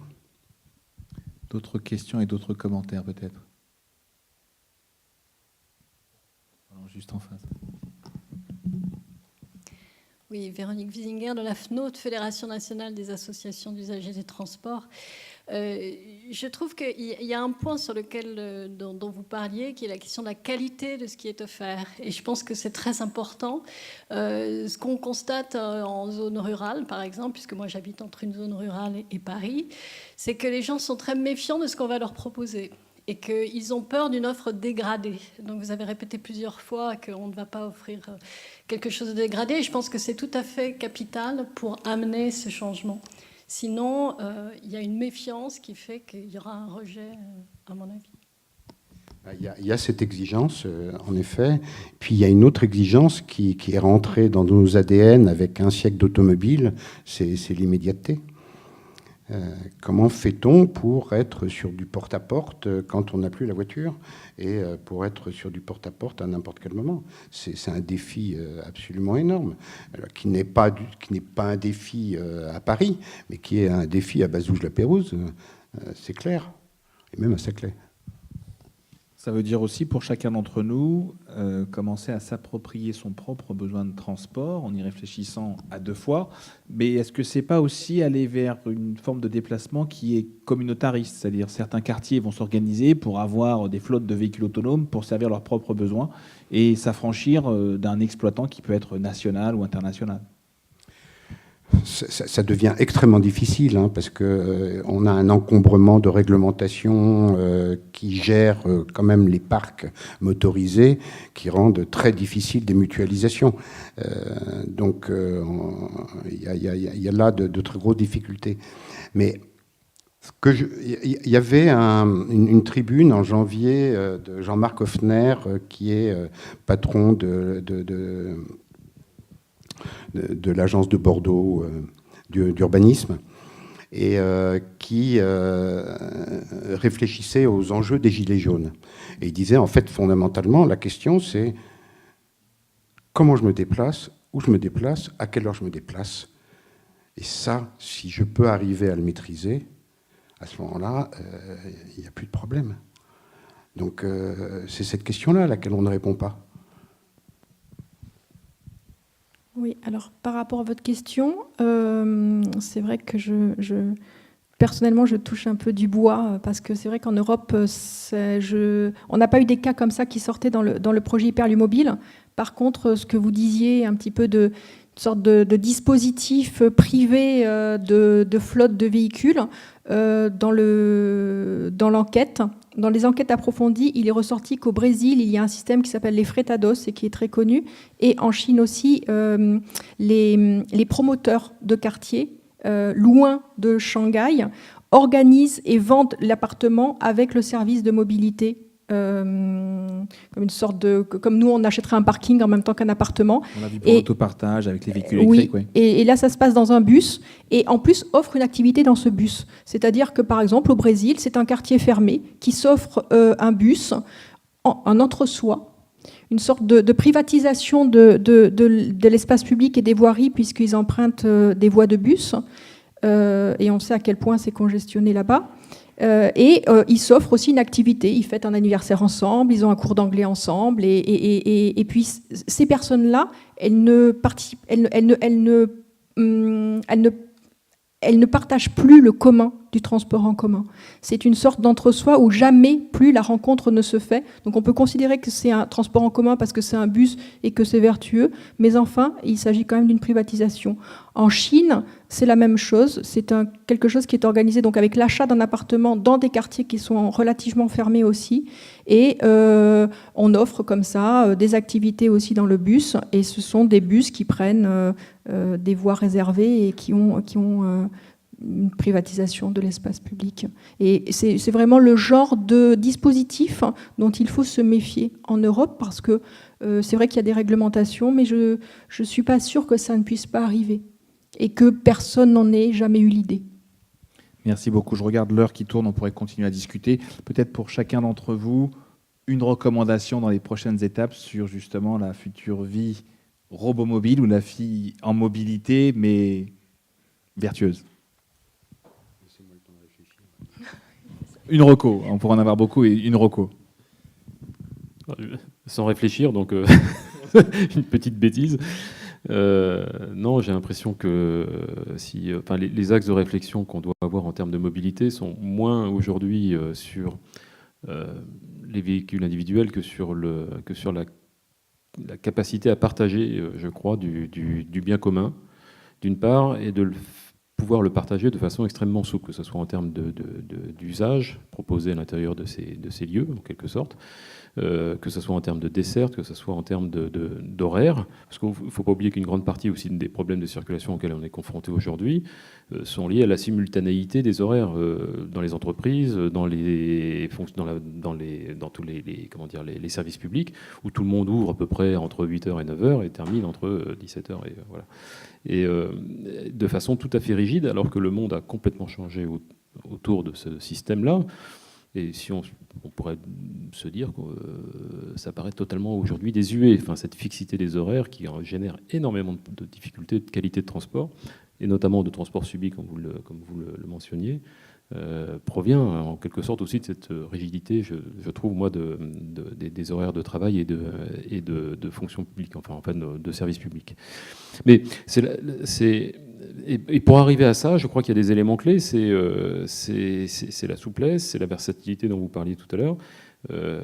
Et puis un mot, je vais le sortir là, c'est facile à dire, très difficile à réaliser, c'est la désirabilité des modes de transport, quels qu'ils soient. C'est beaucoup plus facile de rendre désirable un véhicule individuel, une voiture, que de rendre désirable un élément partagé.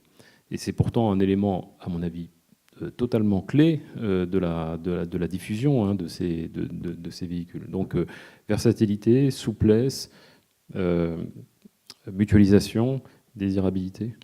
Les quatre mots, à mon avis, 4 mots clés, je crois, qui sont indispensables de traiter si on veut arriver à quelque chose de concret. Merci Christine. C'est une question difficile. J'aime bien les questions difficiles.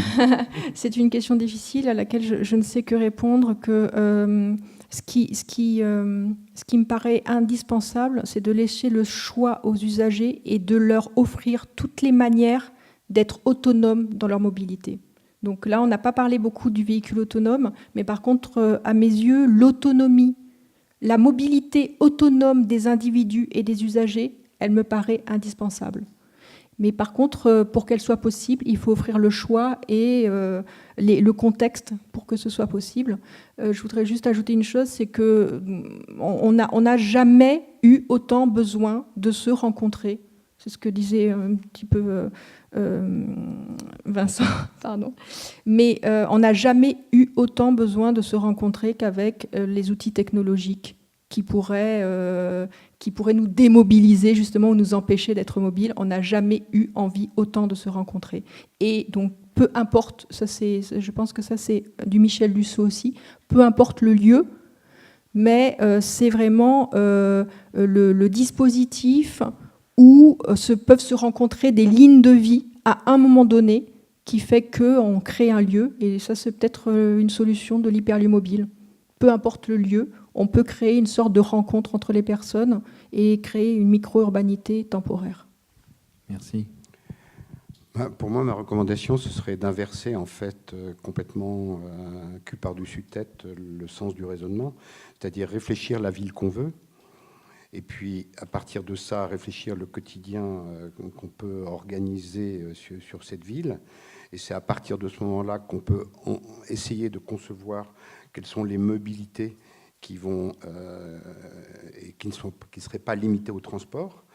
Et puis après ça, on regarde toujours dans ces jeux de poupées russes les transports eux-mêmes et le balai de ces transports, cette configuration multimodale, etc. Et c'est simplement à ce moment-là qu'on peut regarder où sont les applications de robotisation, de véhicules autonomes, de navettes, etc. Il faut reprendre le problème à l'envers. Pas simple. Merci beaucoup à vous trois. Je pense qu'on peut les applaudir. Merci beaucoup.